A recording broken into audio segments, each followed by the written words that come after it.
Hello, हम लोग बात कर रहे हैं इंडियन पॉलिटी एंड गवर्नेंस के सारे क्वेश्चन देख रहे हैं राइट फ्रॉम 90s। एक बुक आती है which is a very prominent book in Hindi version. इसका इंग्लिश एडिशन आया है सॉरी। और इसमें जो है घटना चक्र इस किताब का नाम है, और इसमें पॉलिटी एंड गवर्नेंस वाला सेक्शन हम लोग देख रहे हैं। इसके चैप्टर नंबर 8 पर पहुंचे हैं।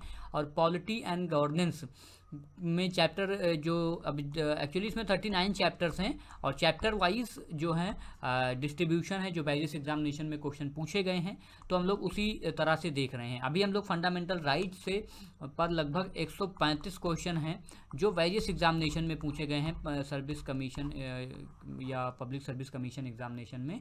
तो वो सारे क्वेश्चन देखेंगे वन बाय वन करके। लेकिन इससे पहले चूंकि चैप्टर नंबर 7 अगर आप लक्ष्मीकांत का पढ़ ले रहे हैं, और अलॉन्ग विद दैट आपको जो इमरजेंसी प्रोविज़न वाला चैप्टर है इन लक्ष्मीकांत, वो भी पढ़ने के बाद ये क्वेश्चंस अटेम्प्ट करें तो काफ़ी इजी होगा आपका। जैसे कुछ आर्टिकल्स हैं 352, 56 एंड देन 60, बट इनके रेफरेंस में जब आर्टिकल 358 आता है, आर्टिकल 359 आता है, ठीक है, कौन कौन से फंडामेंटल राइट्स सस्पेंड किए जा सकते हैं, कौन से नहीं सस्पेंड किए जा सकते हैं, तो ये बहुत ही डिफरेंस दिया गया है अच्छे से इमरजेंसी प्रोविज़न वाले चैप्टर में। तो ये था कुछ फोल्डर पॉइंट जो आपको ध्यान में रखने हैं before attempting this question. Pause करके आप अटेम्प्ट करें। विच of the following is correct? Nehru report 1928 had advocated the inclusion of fundamental right in the constitution of India. Which of the following is correct? तो पहला स्टेटमेंट ही correct है, यहाँ पर ज़्यादा बहस की बात नहीं है। हम लोगों ने बिपिन चंद्रा देखा था, उसको डिकोड किया था बहुत ही बेहतरीन तरीके से टाइम लाइन के थ्रू ऑन बोर्ड। और उसमें हम सिर्फ नेहरू रिपोर्ट पर यही क्वेश्चन नहीं आती है कि वो फंडामेंटल राइट पर बहस पहली बार उसने शुरू की थी। उसमें कई सारे अन्य प्रोविज़न थे जिस पर कई बार वेरियस एग्जामिनेशन में क्वेश्चन पूछा गया है, और आगे हम लोग डिस्कस करेंगे। लेकिन नेहरू रिपोर्ट इंडियन हिस्ट्री में, इंडियन फ्रीडम स्ट्रगल में बहुत अहम रोल अदा करती है। खासकर नेहरू रिपोर्ट क्या था? एक चैलेंज था जो इंडियन एडवोकेट्स ने स्वीकार किया था कि हम भी अपना कॉन्स्टिट्यूशन बनाकर देखेंगे। और इसके बाद कांग्रेस के कुछ सेशन होते हैं, जैसे लाहौर का सेशन, कराची का session, Gandhi Irwin pact, and 1935 का फाइनल में एक्ट आता है, 1935 का एक्ट गवर्नमेंट ऑफ इंडिया। और ये 2009 में क्वेश्चन पूछा गया है। इसको अटेम्प्ट करें, पॉज करें, अटेम्प्ट करें। Question number 2, which are the following statement is correct? Again इसमें आपसे करेक्ट क्वेश्चन पूछा गया है, ये 2017 में क्वेश्चन पूछा गया था। The rights are claim of state against the citizen. Rights are claim of state, देखो स्टेट का कुछ क्लेम नहीं होता है, ठीक है, अगेंस्ट द सिटीजन, तो पहला गलत हो जाएगा। लेकिन अगर आप इसको केयरफुली एग्जामिन करेंगे, option C, rights are the claim of citizens against the state. Rights क्या होते हैं? क्लेम ऑफ सिटीजन होते हैं अगेंस्ट द स्टेट। कोई भी स्टेट क्या है, सिटीजन्स के खिलाफ कोई ऐसे लॉज, कोई ऐसे कानून ना बना सके। इसलिए देखो फंडामेंटल राइट क्या होते हैं? इन्फोर्सेबल भी होते हैं। और आर्टिकल जो 13 है वो जुडिशियल रिव्यू का क्या देता है? जुडिशियल रिव्यू का क्या देता है? सुप्रीम कोर्ट और हाई कोर्ट को अधिकार देता है कि स्टेट की असेंबली और पार्लियामेंट कोई ऐसा कानून नहीं बना सकती जिससे ब्रीच हो फंडामेंटल राइट का।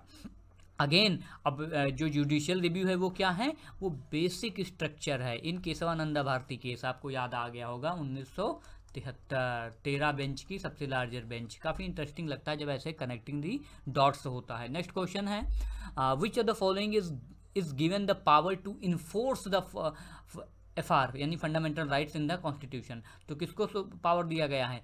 Supreme court and high court को। क्यों पावर दिया गया है? अंडर आर्टिकल 32 कोई भी जा सकता है। आर्टिकल 226 हाई कोर्ट में को जो पावर देता है कि किसी भी राइट्स का जब भी वायलेशन होगा तो आप इसको क्या कराओगे? इन्फोर्स कराओगे। 2005 में क्वेश्चन पूछा गया है। अगेन यहाँ पर आर्टिकल 13 इंपॉर्टेंट हो जाता है। Article 13 talks about judicial review which is a basic structure of Indian constitution and parliament can't take it out। तो parliament can't take it, ठीक है, इवन लॉज बनाने के बाद इसको पार्लियामेंट द्वारा हटाया नहीं जा सकता। फंडामेंटल राइट्स आर 2013 में क्वेश्चन पूछा गया है जस्टिफिएबल। जब आप fundamental duty and fundamental right and DPSP में जब आप डिफरेंस पढ़ते हो तो वहाँ पर ये सबसे पहला डिफरेंस आता है कि fundamental rights are justifiable in nature. It means anybody can approach high court, or Supreme Court if he or she feels that his or her rights is violated. So, Dr. Ambedkar says that Article 32 is the soul of Indian Constitution. Article 5, next question is question number 5. The rights are called fundamental rights because, देखो rights fundamental हैं क्यों? क्योंकि parliament इनके खिलाफ कोई कानून नहीं बना सकती, ये सही है। अब 5 देखो कहाँ कहाँ पर आपको मिल रहा है, 5 इसमें नहीं मिल रहा है, यानी ये तो ये सही हो सकता है, आइदर दिस में बी ट्रू और दिस में बी ट्रू। तो पहला एलिमिनेशन के थ्रू हमने काट दिया। It is essential for the personality development, yes it is essential. Rights आपको क्या करते हैं, ग्रूम करने के लिए स्कोप देते हैं। कि जैसे आर्टिकल 90 है, अगर सपोज करो हम एक इस्लामिक कंट्री में होते, ठीक है, जहाँ पर हमें कोई बोलने का अधिकार नहीं होता, थियोक्रेटिक स्टेट में होते, एक जो है डिक्टेटरशिप स्टेट में होते, तो हम ऐसी कविताएं भी नहीं लिख सकते थे, गवर्नमेंट को क्रिटिसाइज़ भी नहीं कर सकते थे, और कई सारे लिटरेचर, कैरिकेचर, कार्टून वाला इशू आपको पता है फ्रांस में क्या हाल चल रहा है, एक कार्टून से कितने लोगों के बिहेडिंग्स हो जा रहे हैं, कितना ज़्यादा जो है क्लैश, पूरा इंटरनेशनल ग्लोबल पॉलिटिक्स जो है इस पर गर्मा गई है। तो दूसरा चौथा भी सही है, क्योंकि ये पर्सनालिटी डेवलप, आपको 19 की स्वतंत्रता है अपने देश में भाई, तभी ना हम लोग, हमारे यहाँ इतने अच्छे लेखक हैं, हमारे यहाँ इतनी अच्छी किताबें हैं, इतने अच्छे साहित्य हैं, इतनी ओपन डिबेट हो सकती है ना। फिर भी there is a lot more to be done, हमें अभी मीलों चलना बाकी है, बट चौथा भी सही है। और तो दूसरा कहाँ पर है, आपको चौथा भी देखना है, चौथा कहाँ पर नहीं है, तो चौथा यहाँ पर नहीं है तो ये भी गलत हो जाएगा, चौथा यहाँ पर भी नहीं है तो ये भी गलत हो जाएगा, तो ऑप्शन सी जो है सही हो जाएगा। अब इसमें ऑप्शन सी में अगला ऑप्शन है ए मिल रहा है आपको, यानी it is written in the constitution, तो ये भी सही है। अब आप यहाँ पर ऑप्शन 2 कर सकते हैं कि इट इज़ डेमोक्रेटिक, लेकिन आर्टिकल टू बी अगर, हाँ ये डेमोक्रेटिक हो सकता है, ऐसी बात नहीं है।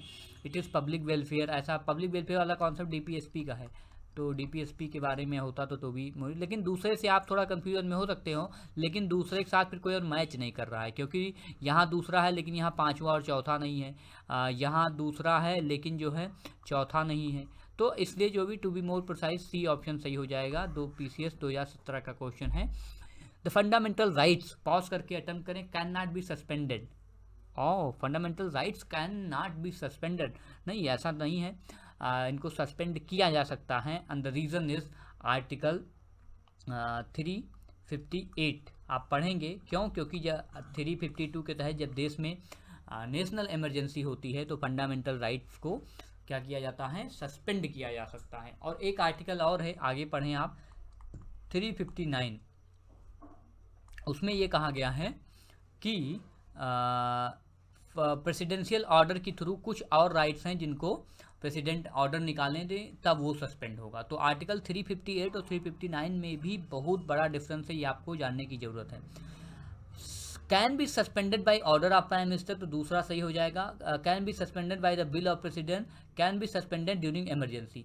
तो पहला तो आपको करेक्ट दिख ही रहा है, लेकिन मैं आपको बताऊं कि इसमें सबसे मोस्ट अप्रोप्रिएट ऑप्शन क्या देखने को मिल रहा है, can not be suspended.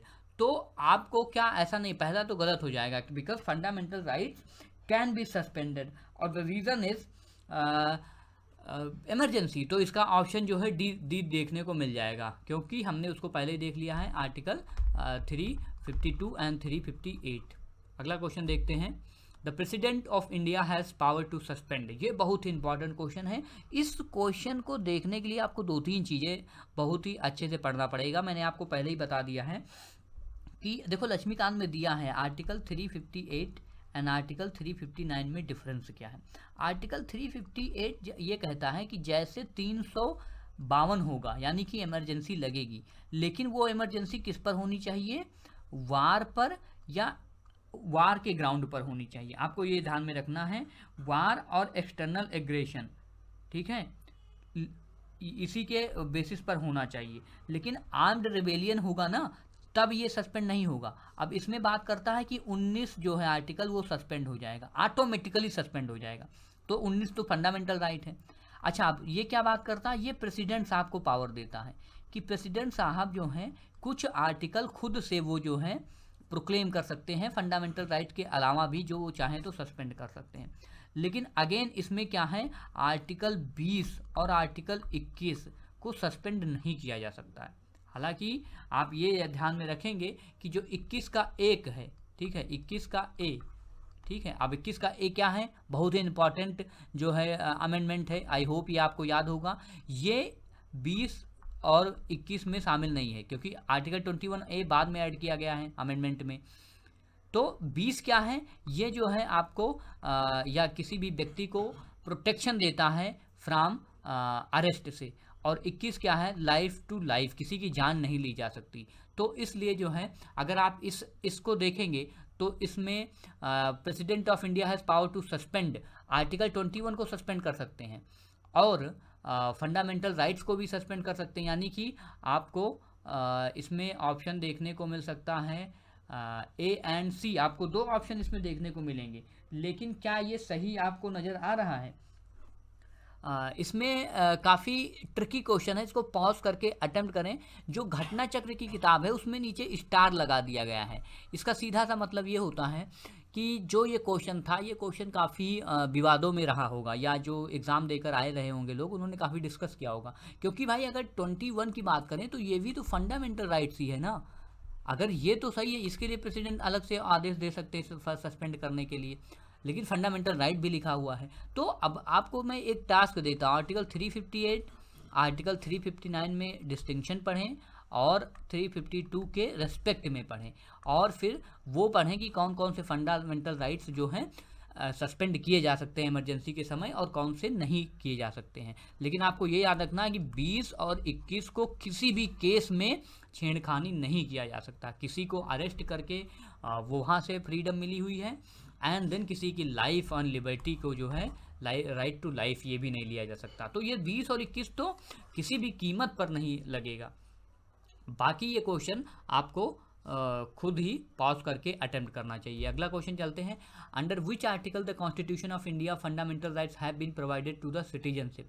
Again जो है 12 से 35 है, यहाँ पर भारतीय लोगों को प्रोटेक्शन है। Under which article, which of the following article the Indian constitution guarantee fundamental. देखो अगेन सेम क्वेश्चन है, ये क्वेश्चन 2000 में पूछा गया, ये 2015 में क्वेश्चन पूछा गया, सेम है। इसका ऑप्शन ओ ए सही हो जाएगा। The description of fundamental rights for the Indian citizen is in, ये अगेन सेम क्वेश्चन है, 1994 का क्वेश्चन है। पहला ऑप्शन सही हो जाएगा, मतलब पिछले का भी पहला सही था और इसमें बी सही था। Consider the following statement about the fundamental rights in India. They are guarantee against the state action. Of course, fundamental rights क्या है, स्टेट के एक्शन के तहत हमें ये गारंटी देते हैं कि स्टेट कभी अपनी मन की नहीं कर पाएगा। क्यों? क्योंकि हम कहाँ चले जाएंगे, सुप्रीम कोर्ट थ्रू आर्टिकल 32 और high court through article 226। They are enumerated in the part 3 of constitution, ये भी सही है। They ensure social, economic, political justice, ये गलत है। देखो ये तो कॉन्सेप्ट डीपीएसपी का है, ठीक है, डीपीएसपी का है, या फिर आप ऐसे भी कह सकते हो ये प्रियम्बल में भी लिखा मिलता है ना, be the people of India. हम लोगों ने प्रियम्बल पर भी 50 से ज़्यादा क्वेश्चन देखे हैं। They are unlike the bill of rights in USA, नहीं, they are like the bill of, तो ये चौथा गलत हो जाएगा, क्योंकि हमारे संविधान का जो फंडामेंटल राइट्स हैं वो बिल ऑफ यूएसए के राइट्स से प्रभावित हैं। तो इसमें आपको सही क्या मिल जाएगा, पहला, दूसरा, तीसरा, एंड पहला दे इंश्योर, तो पहला एंड दूसरा सही हो जाएगा, क्योंकि लास्ट के दो तो गलत ही हो गए हैं। तो ऑप्शन ए सही हो जाएगा। 1998 में क्वेश्चन पूछा गया था। Which are the following articles of Indian constitution puts an absolute limitation on legislation, legislative powers. तो इसका मतलब है 14, ठीक है। क्यों? क्योंकि 14 क्या करता है, 14 हमें देता है इक्वल प्रोटेक्शन ऑफ लॉ। तो we and each and every one who is residing in India and citizen of India must be treated equally by the law। तो लेजिस्लेशन से किसी को रेस के अनुसार, कास्ट के अनुसार, प्लेस ऑफ बर्थ के अनुसार किसी को छोटा बड़ा नहीं दिखाया जा सकता। In eye of law each and every one is equal. तो आर्टिकल पहला सही हो जाएगा और ये आर्टिकल, इसका ऑप्शन ए सही हो जाएगा। In which articles Indian constitution equal protection of law is, again देखो आर्टिकल 14 बहुत ही इंपॉर्टेंट है, तो इसमें सी ऑप्शन सही हो जाएगा। 2018 में क्वेश्चन पूछा गया है। The right to equality is given, equality की बात किसमें कही गई, 14, क्यों, right to protection from law, and 15 जिसमें रेस, सेक्स और इन सारी चीज़ों से जो है पर कोई भेदभाव नहीं होगा। आर्टिकल 16 ये भी अपॉर्चुनिटी की बात करता है। आर्टिकल 17 बात करता है अबोलिशमेंट ऑफ अनटचेबिलिटी, 18 बात करता है अबोलिशमेंट ऑफ टाइटल्स। तो इसको आप केयरफुली एग्जामिन करेंगे तो इसमें 13 आप लीव कर दीजिए क्योंकि ये जुडिशियल रिव्यू के बारे में बात करता है। तो 14, 15 एंड 16 सारी बातें सही हो जाएंगी, यानी कि 2, 3 एंड 4 एक्सेप्ट 1। तो सी ऑप्शन सही हो जाएगा इसका। 2012 में अगला क्वेश्चन पूछा गया है, under which articles of Indian constitution reservation in admission to the educational institution including private and unaided to the OBCs and SC ST is made. देखो ये है ओबीसीज को रिजर्वेशन किस आर्टिकल में दिया गया है, और देन वुमेन्स को जो 33% रिजर्वेशन दिया गया है इन ग्राम पंचायत, एंड देन अभी हाल ही में EWS। ये तीनों जगह से क्वेश्चन इंपॉर्टेंट बन सकते हैं। ये किस किस आर्टिकल में दिए गए हैं ये आपको ध्यान में रखना है। फिलहाल इसका ऑप्शन होगा डी 15, जो ओबीसी SC ST को कॉलेज में एडमिशन के संबंध में दिया गया है। अब एजुकेशनल इंस्टीट्यूशन आ गया है तो आपको माइनॉरिटी वाले वो भी पढ़ लेना चाहिए, जो आर्टिकल 30 हैं उसके प्रोविज़न भी 29 और 30 के भी पढ़ लेने चाहिए इसी समय। और आपको वो AMU और जामिया का फंक्शन भी पढ़ लेना चाहिए अगर लगे हाथ समझ में आए कि वहाँ पर एडमिशन कैसे होता है, क्या वहाँ पर ओबीसी SC ST को रिजर्वेशन है या नहीं है। तो ये काफ़ी मुद्दा रहता है यूपी के अंदर। तो आर्टिकल इसका ऑप्शन डी सही हो जाएगा of question number 15। I hope ये आपको समझ में आया होगा। फंडामेंटल राइट में बहुत सारे क्वेश्चंस हैं और बहुत सारे एग्जामिनेशन पर समय समय पर पूछे गए हैं। सॉरी, इसका ऑप्शन बी होगा लास्ट का, आर्टिकल 15 का 5। ठीक है, मैं आर्टिकल 15 का 5 जो क्लॉज है उसमें ये सही सारी बातें कही गई हैं। इसका ऑप्शन बी सही होगा। हालांकि मैंने आपको बताया ना EWS एंड वुमेन्स का भी रिलेशन है इनसे, इसलिए उसको भी आप लक्ष्मीकांत खोल के या फिर गूगल आउट करके आप पढ़ें कि उनको किस सेक्शन में प्रोटेक्शन दिया गया है, मतलब एक कॉन्स्टिट्यूशन में अमेंड किया गया है। तो ये काफ़ी इजी हो जाएगा। आई होप ये आपको समझ में आया होगा। और फंडामेंटल राइट से आगे क्वेश्चन हम लोग कैरी करते रहेंगे, देखते रहेंगे।